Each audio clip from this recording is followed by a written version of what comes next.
There is no logic of anarchy apart from the practices that create and instantiate one structure of identities and interests rather than another. Structure has no existence or causal powers apart from process. Self-help and power politics are institutions, not essential features of anarchy. Anarchy is what states make of it. This is constructivism. At last we are at constructivism, which diverges from the schools we've looked at so far by viewing the international system as socially constructed and capable of change in its fundamental structure. As Christian Agius explains, constructivism puts into context the actions, beliefs and interests of actors and understands that the world they inhabit has been created by them and impacts on them. So whether you're studying international relations at university or not, this video will give you the lowdown on ideas that span the likes of Alexander Wendt and Nicholas Owen. And perhaps we'll be able to see what makes the world really work. This video will be a bit different from the other theories we've looked at so far in this series because rather than a unified worldview, constructivism is best understood as a tool set for coming up with new interpretations of the international system. Now, constructivism as a school of thought in international relations rose to prominence in the early 1990s. Mainstream ways of thinking like realism and liberalism were embarrassed by their failure to predict the end of the Cold War. Constructivists therefore set about formulating a way of thought that accounted for what these schools did not, with their focus on material means and never-ending power politics. Constructivists were instead interested in what we call ideational factors, how we think, what we think, language and ideas. These factors, constructivists argue, help us to understand how the international system is constantly being maintained and reworked by the people within it. In this video, we'll cover what it means for something in the international system to be socially constructed, how identities inform the construction of interests, and the role of rules and norms. So let's get started thinking like a constructivist. Part 1. Social construction. Firstly, what does it mean for something to be socially constructed? Well, in basic terms, it means that the significance of an object or an action is not merely determined by its material reality, but by that object or action's position in a social space. For example, if I move knight to h3, in material terms, I've just moved one piece of wood along another piece of wood. But that's not all I did, because in the social space of a game of chess, that action has implications beyond its physical reality. I may have just broken a rule, I may have done it after the clock ran out, or maybe it's not even my turn. These all have implications not based on the knight itself, but the socially constructed part of this piece of wood in this situation. There are social facts involved, not just material facts. Nicholas Owen uses states as the jumping off point. States are made significant by our social investment in them and our ideas about them, how they should work and what we should do with them. The big criticism which constructivists have of realism and liberalism, which constructivists call the rationalist schools, is that they don't really take into account the parts of the international system that are socially constructed. It is a disagreement over what we call ontology. Now, what the fuck is ontology? Ontology is basically how you understand the nature of being. So, not that major. Basically, rationalists like realists and liberals have what we call individualist ontology. Things like objects can be understood in individual terms. How much does it weigh? What colour is it? If I throw it at someone, how much will it hurt? States, NGOs and militaries are largely isolated units that can be understood on their own terms, whereas constructivists have a social ontology. This means that things are understood by their position in a social system. What will people think if I carry this around with me, or if I throw it away? Nothing can be truly understood without considering its implications in my social space. And viewing the international system and states and armies and cultures in this way has some major implications for how we understand the world. Firstly, it opens up the opportunity for fundamental change to the international system. Rationalist schools tend to assume that there are certain key features which are static, mainly that states will always be self-interested and make choices on the basis of rational decision-making, largely material interests. However, if important parts of the international system are socially constructed, then they can change and impact decision-making. As Bozdağlıoğlu explains, different processes or practices create different logics of anarchy. Anarchy being the word international relations scholars use to describe the absence of an overall authority in the international system. For example, once upon a time, major powers did not consider the majority of the world to have what we'd now call national sovereignty. Empires went around the world taking up what land they could.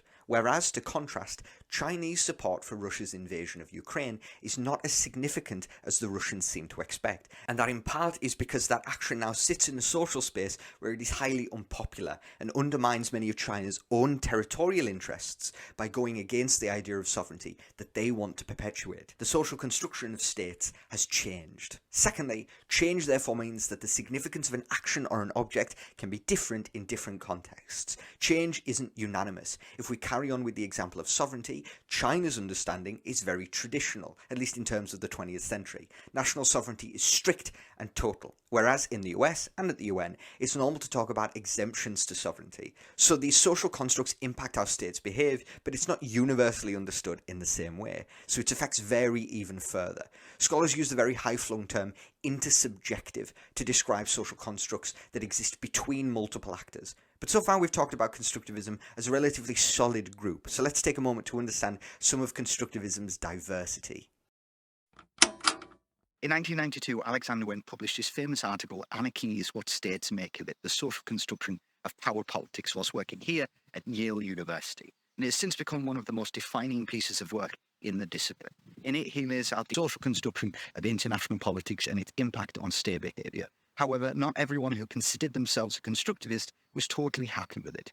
Specifically, many saw Wynne as trying too hard to appeal to mainstream thought in international relations. He was trying to create a constructivism which was a middle ground between rationalism and the more politically radical schools of thought. It is therefore normal to talk about there being two camps within constructivism: mainstream and critical. Mainstream constructivist scholars fall in the camp with Wynne. They use observations about the social world and the social construction of international relations to address mainstream IR questions, specifically causal questions. Question like, what caused the US to invade Iraq in 2003? And these questions normally revolve around state actors. We can therefore describe mainstream constructivism as state-centric to some extent, which schools like realism and liberalism are often criticised for. Critical constructivists, however, like Nicholas Ornoff, think that in the mainstream camp lies a contradiction. They embrace this social ontology while staying deeply rooted in mainstream epistemology. Now, don't be put off by the word epistemology. It basically means an understanding of what we can know and how we can know it. Specifically, mainstream constructivists think that we can make causal claims about the social world, which critical constructivists see as too much of a stretch. This isn't physics, and we can't ever really know what caused something, because the social world is too complex. Critical constructivists therefore prefer to ask questions like, what made the invasion of Iraq possible? Now, that sounds subtle, but it is a fundamentally different relationship to what we can know and the research we can do. Critical constructivism also overlaps with many other schools like feminism or post-structuralism that took this idea of the social construction of international politics and ran with it in specific directions. So it isn't always the most useful term. 2 decades on, and it's hard to say whether Wendt's attempts to appeal to the wider science worked. Many of the big names in mainstream research still refuse to give constructivism the time of day. However, constructivist is one of the most popular labels for scholars of international relations to use to refer to themselves, and that in part may be due to the wide tent that the pegs of Wendt and Ornoff set up. So to recap so far, a social construction is something which has significance because of its position in a social space. If important parts of the international system are socially constructed, then that means change is possible in fundamental ways. And as ideas vary, so will the impact of these ideas on the behaviours of actors. And how radically you want to take this is largely up to you. So now let's take a closer look at how social constructs impact the behaviour of actors. Part 2. Interests and identity. So the rationalist idea of interests, which constructivism is responding to, focuses on actors being inherently selfish, rational decision makers. This is what the structure of the international system, rationalists argue, drives them to be.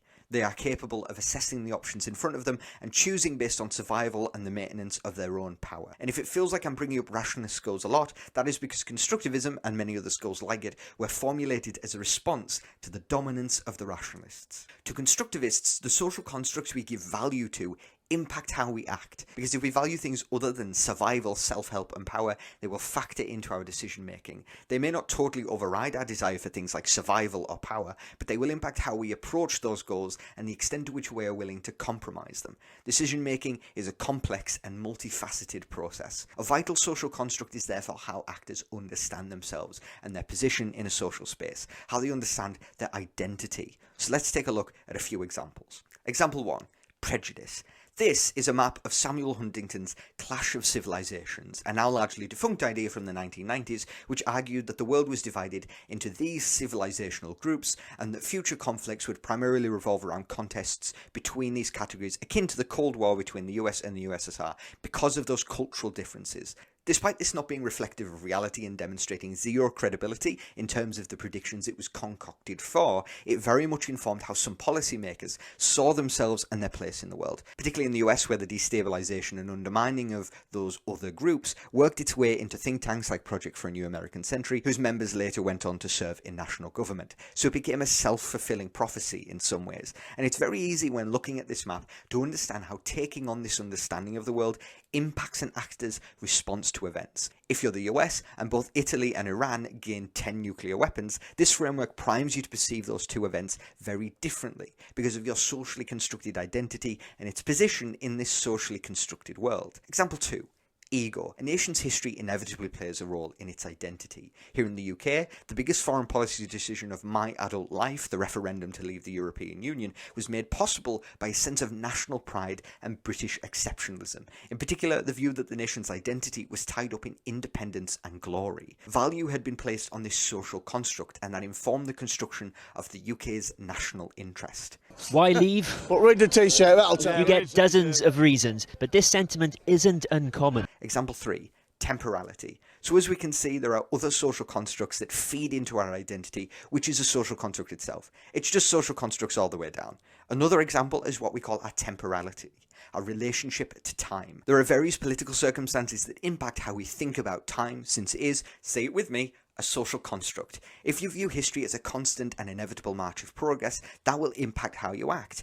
If you think we are facing an impending catastrophe, that will impact how you act. Or what if, for example, you're a refugee waiting to go home, where you have a relationship to time outside of one provided by stable statehood? Well, in the book on Tibetan exiles called Rehearsing the State by Fiona McConnell, she writes, "Waiting is conventionally associated with a sense of detachment, melancholy and frustration, of being trapped in a state of infinitely lingering and the anxiety of being left behind.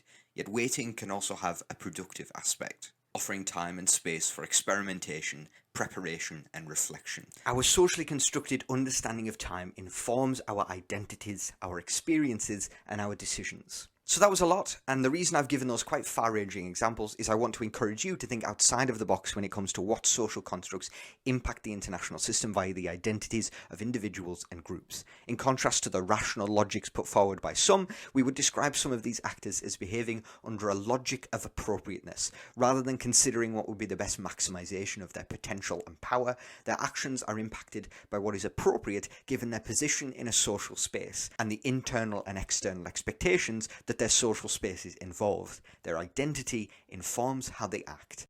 Part 3. Rules, norms and systems. Now, before we look at the bigger picture in constructivism, we need to talk about something called the agent structure problem. Agency is the ability of agents, actors, to make their own decisions and go their own way, whereas structure refers to the systems in which we live, which rationalists regard as primarily involving institutions and coercion. The agent structure problem is therefore the question of what takes primacy in decision making. So if we plot a spectrum, on one side being entirely individual agency and the other entirely the structures in which individuals exist, where does your understanding fall? What drives decision making? Now, you will be able to find scholars that fall everywhere along this spectrum, and sometimes it may even change depending on the individual or the structure. The important thing to understand is that that way of understanding the agent structure problem assumes that the more decision making is driven by one, the less it must be driven by the other. However, this isn't how constructivists see it. Constructivists see agents and structures as mutually constitutive, meaning the individual choices we are able to make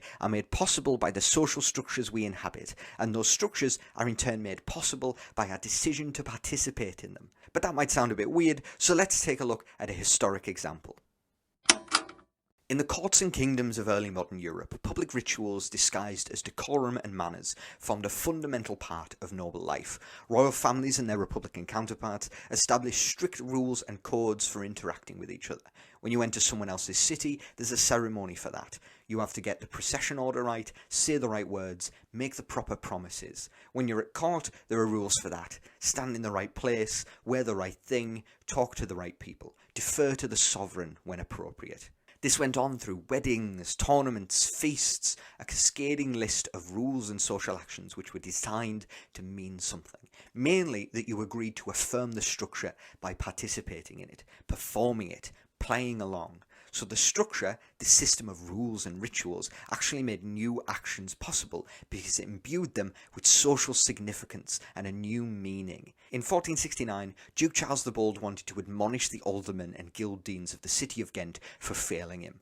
Rather than simply put out a public proclamation or issue fines, he called them to court, the centre of these rituals, and had them kneel before him in subservience. And one by one, he tore up their political charters, the symbols of their social station, in an ultimate act of embarrassment. And we can see here how the social structures of this society made new actions possible, more significant and meaningful than the ones that existed before. In the words of a Burgundian chronicler at the time, this action was without parallel. However, these structures are a double-edged sword, because for every action that affirms the structure you create possibilities for defiance. Refusal to participate or even taking a new approach can become powerful symbols against the structure and others within it. Similarly today, the social construction of key locations in international relations like embassies or the UN or the G20 are structures which are produced by the agency of those participating in them, whilst also making new actions possible. In particular, they provide spaces for acts of defiance, change or reinforcement that would not be possible did they not exist. Agency and structures make each other possible. They are mutually constitutive. This means that socially constructed systems in international relations aren't static and they don't exist independently of those participating in them, willingly or otherwise. Constructivists therefore regard structures as processes rather than static, because they are constantly being reworked and remade. Each individual participating in them is constantly making the decision whether to uphold a socially constructed system or challenge it or change it. Therefore, if we go back to the rationalist idea that self-help and power politics are the only appropriate response to anarchy, we can regard this assumption too as not a static reality of the world, but a process constantly in a state of change, with actors constantly making the decision to affirm it or subvert it. Likewise, a significant amount of constructivist research relates to international norms, the established ways of doing things like diplomacy, trade or war on which the system rests.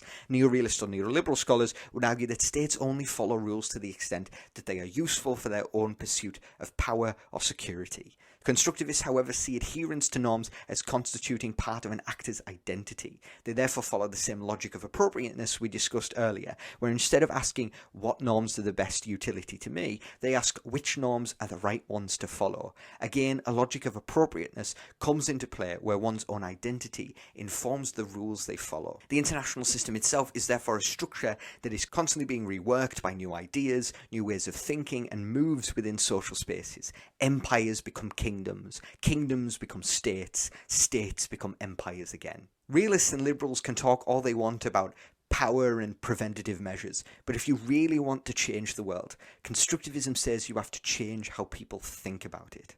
Anarchy is what states make of it. So that was constructivism, a theory that wrestles with how major elements of the international system are socially constructed rather than purely material. In this video, we've covered the foundations of doing analysis like a constructivist, so let me know what you think of it in the comments down below. You can also find more videos here and on my channel. This overview is explicitly uncritical so that you can understand constructivism on its own terms. If you want me to go deeper into some of the problems and perspectives of this theory, then please let me know, and the more people who interact with this video, the more likely I am to upload more, so please do that. God bless you all, and I'll see you next time.